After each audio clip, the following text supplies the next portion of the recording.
Okay, thank you so much for joining the talk. My name is Nicky, and I'm the CBO and co-founder of Pelagos Network. I'm sure, guys, you haven't heard about us because we're quite a new project, but I will tell you today what do we do at Pelagos, what do we want to achieve, and where we're heading to.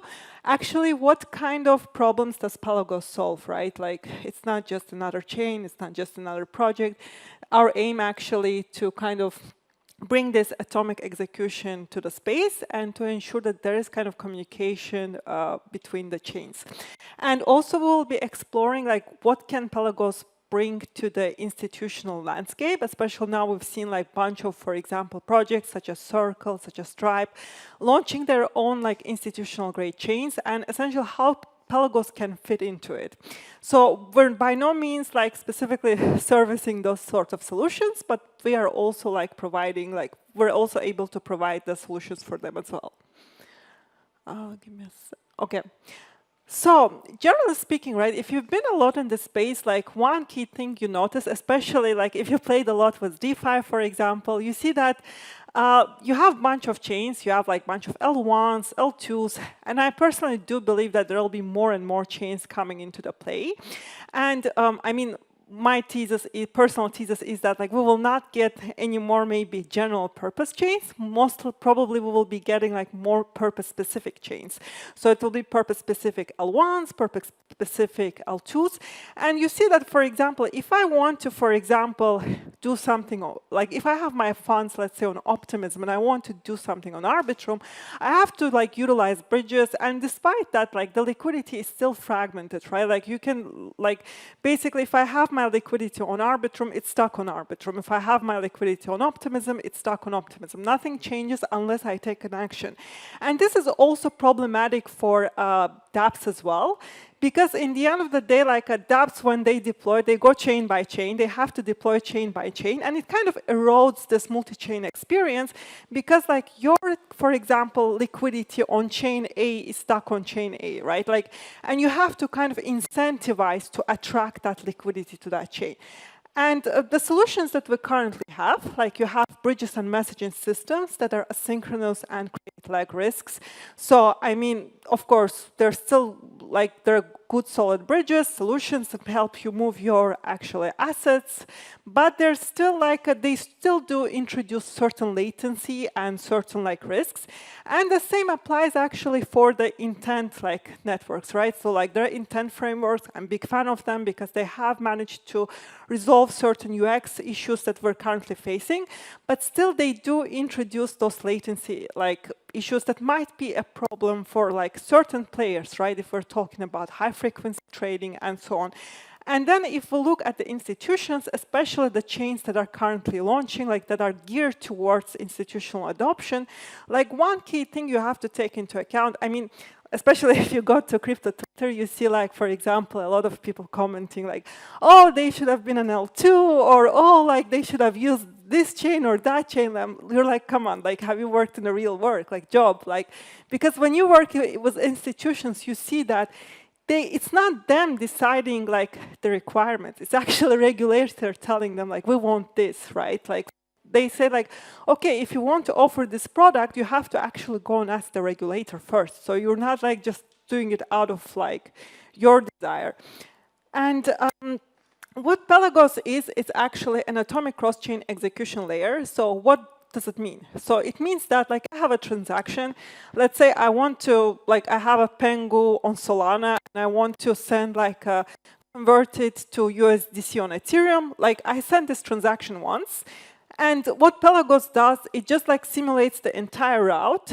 And like basically like if all the constraints are cleared, like the simulation happens actually in parallel, then the transaction passes. So you don't have any bridges, intent networks. So we remove that kind of complexity from the UX. And essentially, as mentioned, like the new rails are coming, like such as Circle Arc L1, you have Stripe's Tempo L1, and we are able to kind of like, you know, take those price L1s that are coming into the space and kind of be the atomic gateway for them to access the public DeFi. So, what does atomic actually means here? So that's basically one of the questions we need to ask ourselves. So generally speaking, as mentioned, right, let's say you have a transaction, you submit, and it can be as multi-chain as possible. You can say, like, I want to swap here, I don't know, provide liquidity there, like borrow somewhere else. And what happens then is that, like, this whole transaction is taken as one, and then, like, you have this entire route simulated, like, which happens in parallel. And if all the constraints are met, like, for example, when it comes to gas, to slippage, we have this all or nothing semantics. So the transactions to each chain are TSS signed only if the entire bundle actually meets the constraints. Otherwise, nothing leaves Pelagos. And then you have this, like, one signature, one decision slot in less than a second. So then each leg settles on its chain per normal. One key thing to take into account, so internal decision is sub-second, final settlement then follows each destination's chain block time and finality. So when it comes to the final settlement on each chain, like, we cannot influence that, but what we can influence is actually what's happening on Pelagos. So let's come back to intent networks, because we do get confused, like, sometimes with intent networks. Like, people ask us, okay, like, are you guys using intents, or what kind of bridge are you using in the back, and so on. Generally speaking, like, there are a bunch of solutions, right? Like, when it comes to intent, networks and so on, like, you have the likes of Cow protocol, for example. You have Uniswap-X and so on, like, which I'm, like, a big user as well. But the thing is that about it, like, they don't still provide you with cross-chain execution layer atomicity. So you still depend on the solvers, and the solvers still need to find, for example, the solution quotes for you. And sometimes, like, that can take time. And during that time, your position might move, for example. The other good example of intent-centric solution is Anoma, which verifies coordinates intents, but final execution, it still lands chain by chain. So there is no, like, cross-chain execution layer atomicity. And in case of Pelagos, we don't just, like, route intents or transactions. We actually decide and cosign the entire multi-chain transaction as one unit. So how Pelagos actually works. So here we introduce the concept of app chains. When we're talking about app chains, you have to think a little bit about it differently. So app chains are not the ones that you're used to, maybe in a classic sense of it. It's not like, for example, dimension rollups or some other solutions that exist there where you have, like, app chain as a service and so on. In Pelagos app chains, you have to think of it as a microservice. So what does it mean? So it's a Dockerized program shipped as an image. And then what happens is that validators, they pull it, they run it, they upgrade it for you, like, they do everything in the back. And that's basically what you have to think of. And what does it mean to be an execution layer, right? So it means that with your app chain, you can be your own execution layer. You can decide your rules. You can decide your, like, for example, gas fees. You can decide everything, like your token, whatever your economy, as you want. So you are actually running your own state machine from that perspective. And then, like, when you submit transaction, as mentioned before, you have the simulation happening. So, like, the whole kind of thread is simulated, the whole transaction is simulated in parallel. And then you can also introduce, for example, private ordering, so there's no MEF leakage to the public mempools. And then you have this, like, atomicity when it comes to decision and signing, like, native transactions are broadcast in parallel to each chain. And then, like, on Pelagos, okay, if all the constraints meet, there's, like, a basically commit or revert. So from the perspective of the diagram, it would look something like this. So you have the user or the app chain, and then, like, there's a simulation, then, like, there's a private ordering, you have the threshold signature, it goes to different chains, and then you have the commit state. So, and basically how, for example, could it help benefit the institutions, right? Like, now that given there are so many solutions that are launching in the space, just, like, targeted to launch, like, institution for regulated chains and so on. So basically, what's really important for the enterprise level, I would say, clients, institutions, or partners, like they have to be able to decide who is able to participate in their network. So what do I mean by that? They have to be able to whitelist the wallets. They have to be able to actually, okay, KYC their customers. They have to be able to kind of, follow the transactions and know what's going on. You cannot just like, as an institution, especially as a regulated entity, if we're talking about a bank or a financial service provider, do whatever you please, because in the end of the day, the regulator will come after you and take away your license. And also, what's really important, you have to have the audit anchoring, right? Which means that the receipt that you can show, okay, this has happened in fact.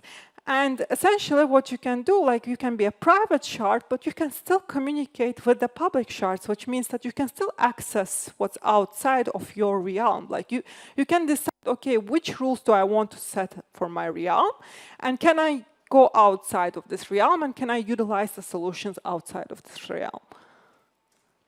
And for example, currently we're building cross-venue perpetual DEX was one of the projects in the space. So essentially what you can have collateral on different chains, for example, and you can move that collateral very easily. And essentially this could be very interesting, especially for the professional traders, for example. Sorry, okay. Then liquidation as a service. This is more meant for lending and borrowing protocols. So for example, let's say you have a lending and borrowing protocol. You say okay, you, let's say, supply 100,000 worth of Ethereum, and then you borrow, let's say, 50,000 worth of USDT. And then at one point, if Ethereum price drops dramatically low, there's a liquidation event, right? This is very important, especially in the context of lending and borrowing protocols. Then what you have to do, you have to liquidate that ETH and get, basically the USDT. And basically, you say, okay, I have ETH, give me, all the USDT possible, and you have access to all the USDT on all the pools.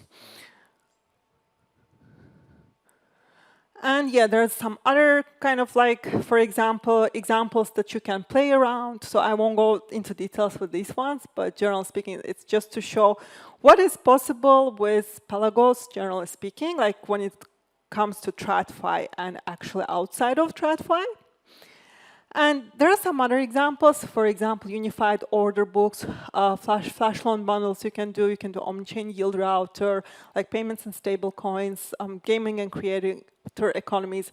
You can also venture into AI and so on. You can have AI agents based on different chains communicating between each other without any need for bridges or other solutions. And essentially, yes, so what we're solving here and what we're bringing to the space as Pelagos. So essentially what we're saying, okay, you want atomicity, you want this atomic execution, we're providing that. You have this one-click, all or nothing execution across chains, and with decision in less than 1 second. And you can pre-broadcast, you can have the pre-broadcast simulation, so you can also have the private ordering with that.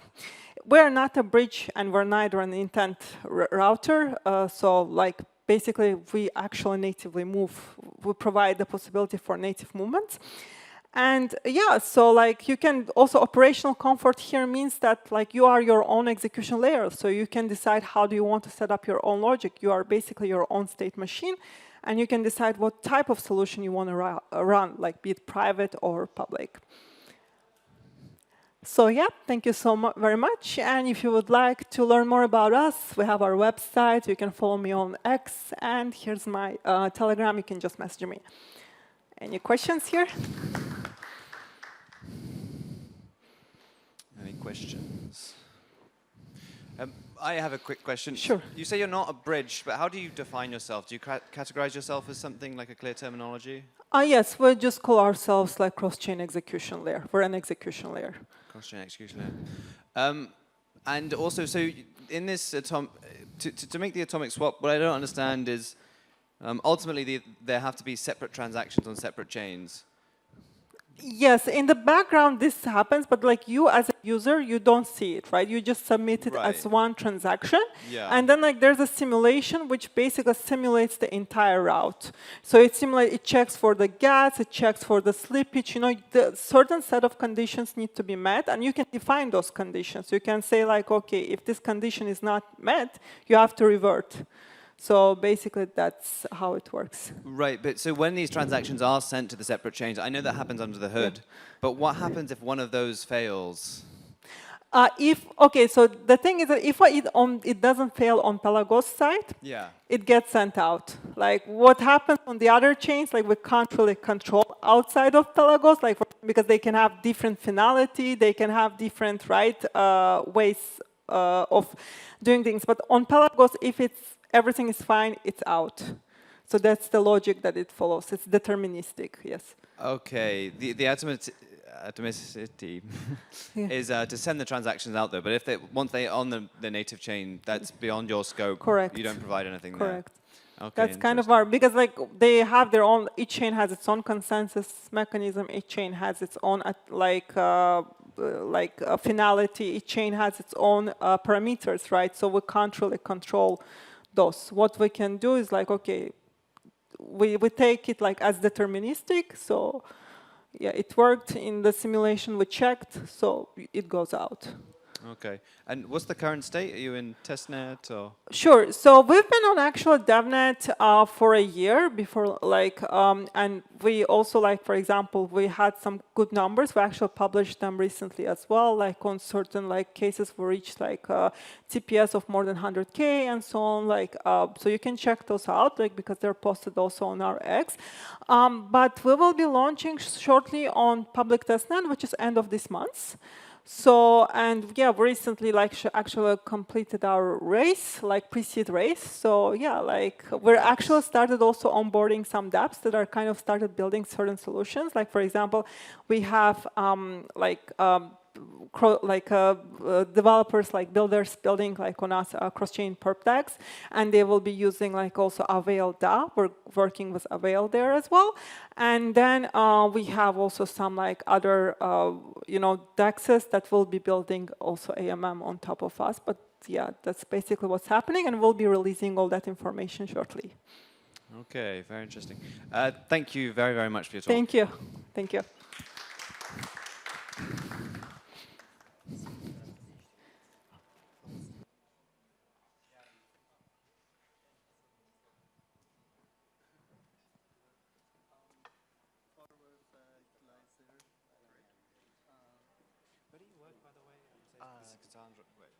I have a grant from the Ethereum Foundation. Okay. I guess, or the Silviculture Society. You can say also. Which society? Silviculture.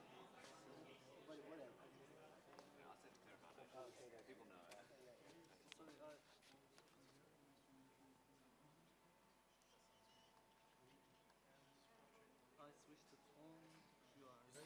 Cool. Okay, we'll just wait a moment for the slides to change.